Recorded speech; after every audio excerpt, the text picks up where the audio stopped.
بسم اللہ الرحمن الرحیم۔ آج جو سوال ہے وہ یہ ہے کہ اکثر احباب پوچھتے ہیں اور سوشل میڈیا پر بھی یہ سوالات گردش کرتے رہتے ہیں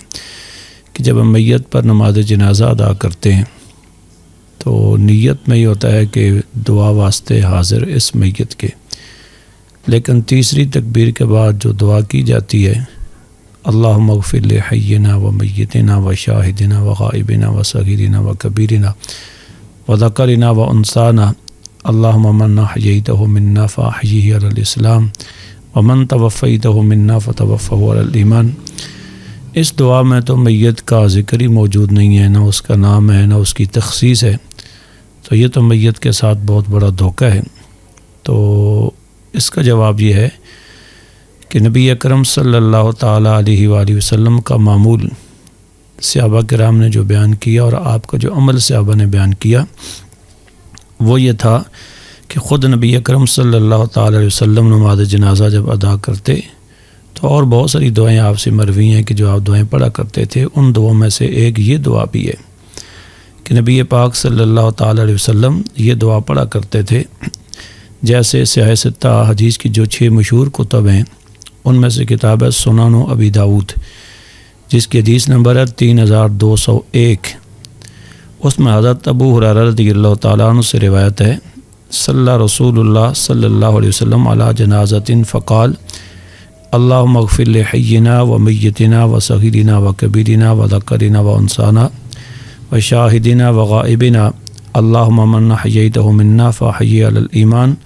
و من توفیتہ منا فتوفہ علی الایمان اللہم لا تحرمنا اجرہ ولا تضلنا بعدہ۔ اس حدیث پاک کے اندر خود حضرت ابو ہریرہ رضی اللہ تعالیٰ عنہ فرماتے ہیں کہ نبی اکرم صلی اللہ تعالی وسلم یہی دعا کرتے تھے جو میت کے بارے میں ہم کرتے ہیں۔ یہ حدیث پاک سنن ترمذی شریف کے اندر بھی موجود ہے، حدیث نمبر 1024، سنن نسائی کتاب الجنائز حدیث نمبر 1985، سنن ابن ماجہ حدیث نمبر 1499،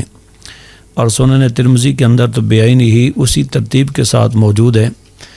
جس ترتیب کے ساتھ ہمارے ہاں پڑھی جاتی ہے، اور اس میں یہ الفاظ بھی ہیں، یہ نہیں کہ ایک مرتبہ نبی پاک صلی اللہ علیہ وسلم نے یہ دعا کی، نہیں، اس میں حضرت ابو ہریرہ رضی اللہ تعالیٰ فرماتے ہیں کان رسول اللہ صلی اللہ علیہ وسلم اذا صلی علی جنازۃ، نبی پاک صلی اللہ علیہ وسلم جب بھی میت پہ نماز جنازہ ادا فرماتے تھے،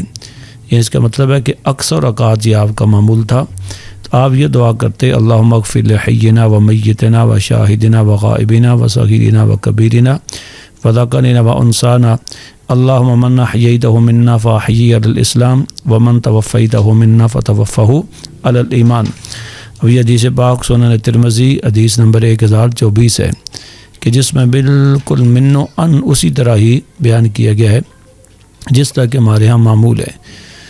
تو اس کے باوجود بھی اگر کوئی آدمی یہ سمجھتا ہے کہ یہ میت کے ساتھ دھوکہ ہے تو نعوذ باللہ من ذالک، کہ یہ آج کی نماز جنازہ ادا کرنے والوں پر الزام نہیں ہے، بلکہ یہ الزام خود نبی پاک صلی اللہ تعالی وسلم کی ذات گرامی پہ ہے کہ آپ کے سامنے بھی میت موجود ہوتا تھا اور اسی میت کی نماز جنازہ کے لیے، اسی کی بخشش کے لیے، اسی کی شفاعت کے لیے آپ نماز جنازہ ادا فرماتے تھے، آپ کے ساتھ صحابہ کرام بھی، اور آپ یہی دعا پڑھا کرتے تھے، مانگا کرتے تھے۔ اگر اس میں میت کے ساتھ دھوکہ ہے نعوذ باللہ من ذالک، تو پھر یہ الزام سید عالم صلی اللہ تعالی وسلم کی ذات گرامی پہ ہوگا۔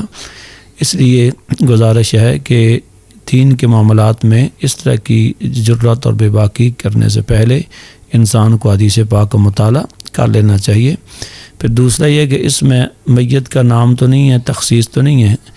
لیکن بات یہ ہے کہ اس کے اندر میت کا ذکر عموم کے اندر موجود ہے۔ جب ہم دعا کرتے ہیں اللہم اغفر لحینا و میتنا، اے اللہ ہمارے زندہ کو بھی بخش دے اور فوت شدہ کو بھی بخش دے، تو میتنا کے اندر تو یہ آدمی موجود ہے جو ہمارے سامنے موجود ہے۔ جب ہم کہتے ہیں شاہدنا و غائبنا، جو یہاں پہ موجود ہیں ان کو بھی اور جو موجود نہیں ان کو بھی، تو یہ یہاں موجود بھی ہے۔ تو اس طرح میت کا بھی عموم کے اندر ذکر ہے۔ پھر ہم دعا کرتے ہیں صغیرنا و کبیرنا، تو یہ میت جن سے بڑا ہے وہ ان کے لیے کبیرنا میں آ جاتا ہے، جن سے چھوٹا ہے ان کے لیے صغیرنا کے اندر آ جاتا ہے۔ تو میت بھی ان الفاظ کے عموم کے اندر آ جاتا ہے۔ تو اس لیے اس طرح کی بات یا یہ غلط فہمی کا شکار ہونا یہ درست نہیں ہے. حدیث صحیحہ کے اندر یہ دعائے پاک موجود ہے.